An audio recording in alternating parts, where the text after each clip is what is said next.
Hello and welcome to News Across Nigeria, where we tell you what's happening now across the Nigerian Federation. I'm Olumide Macaulay. On the program today, President Muhammadu Buhari reiterates his government's commitment to cleaning up Ogoniland.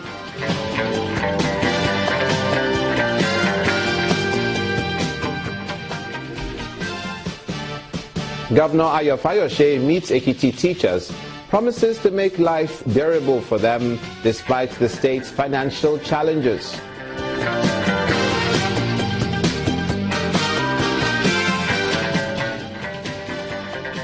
And the Kaduna state government commits to diversifying sources of funds for running state's affairs as IGR grows to 1.6 billion naira.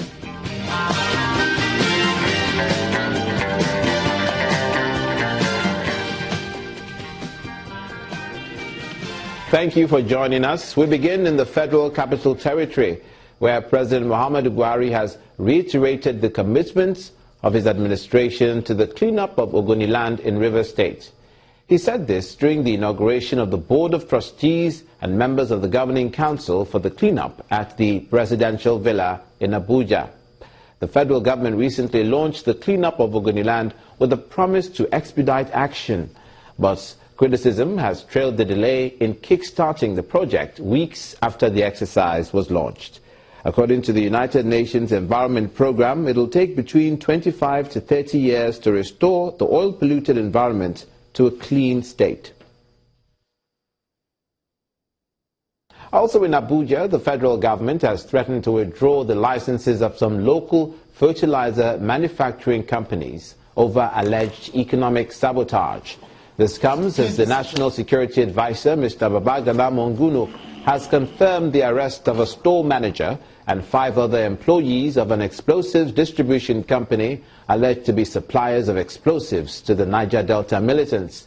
Mr. Monguno, who was speaking at a meeting with representatives of fertilizer manufacturing companies in Abuja, said over 9,000 kilograms of explosives and 16,420 pieces of detonators have been diverted to the militants.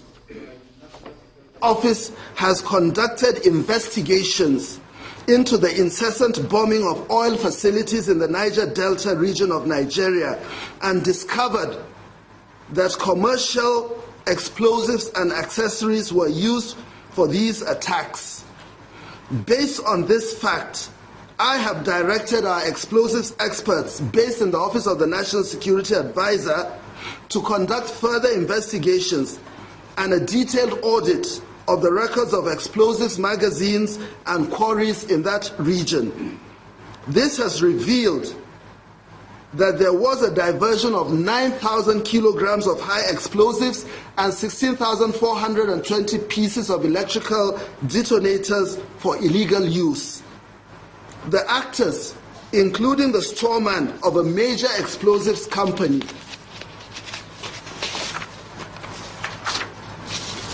distribution company in Nigeria, as well as an accomplice and 5 security operatives, have been arrested and handed over to the appropriate authorities.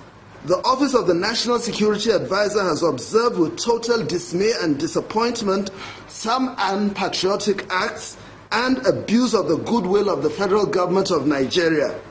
Reports of the activities of these 2 companies have indicated that about 71% of the 2.05 million metric tons cumulative annual production is being exported to the detriment of our national economy.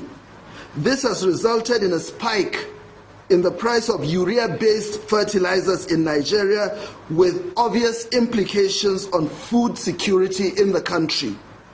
In view of this, I wish to categorically state that the government of this country will continue to adhere to the rule of law. However, it must be noted that the rule of law is not akin to anarchy. Accordingly, this office will not hesitate to close down and withdraw the operating license of any company that exports products without first meeting the local consumption. Staying in Abuja, where that meeting was held, but to legal matters now, where the Court of Appeal has upheld the election of Mr. Yahaya Bello as governor of Kogi State. In a unanimous judgment of the five-man panel, the court dismissed the appeal filed by the House of Representative member, Honorable James Faleke, against Governor Bello for lack of merit. The court upheld the judgment delivered by the Kogi State Governorship Election Tribunal, dismissing the petition filed by Honorable Faleke. The court also held that Mr. Faleke did not provide proof in any form to show that Governor Bello did not qualify to replace the late Abubakar Audu in the election.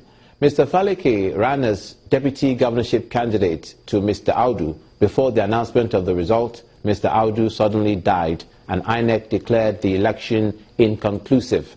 Mr. Bello was nominated to replace the late Mr. Audu, and in turn he nominated Mr. Faleke as his deputy, an offer Mr. Faleke rejected. In a separate judgment, the court also dismissed the case filed by former Governor Idris Wada against the election of Mr. Bello, also for lack of merit.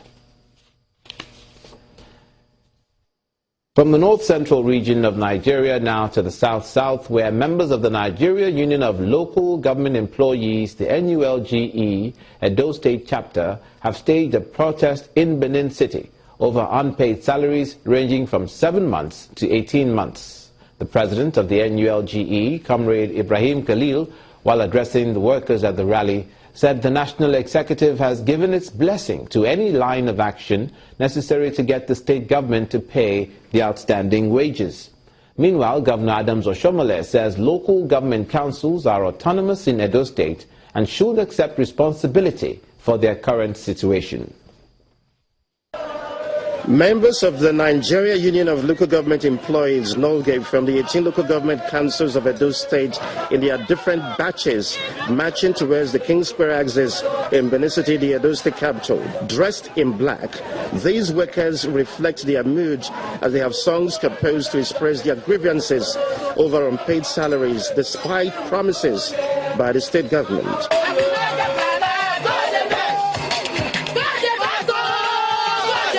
Chairman of NULGE, Edo State Chapter, Comrade Edward Ilanikina, describes the situation as peculiar. We are only asking for our salary. There is nobody in Edo State that is being owed except local government workers.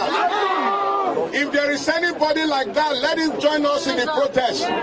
While the protest is ongoing, President of NULGE, Ibrahim Khalil, is in a dialogue with Governor Adams Oshomole at the government house over the issues. Governor Oshomole insists the state government is not the cause of the miseries of the local government council workers. In Edo State, we respect the full autonomy of local government, and this autonomy goes with responsibility.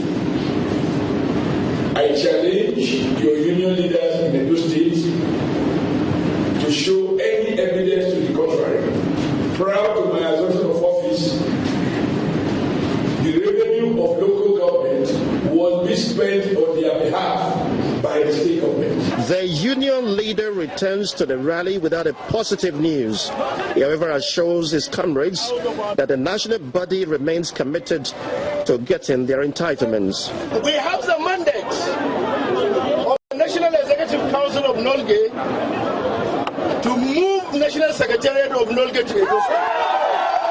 The National Executive Council give us an outright blanket approval that whatever we can do without recourse to National Executive Council to free Edo local government workers, we should go ahead and do. As the blame game continues between the two sides, the question remains who is responsible for the plight of local government council workers in Edo State. Coming up on News Across Nigeria, we'll take it to the southwest, where Governor of Ekiti State, Ayo Fayose, is meeting with teachers to take a look at some critical issues.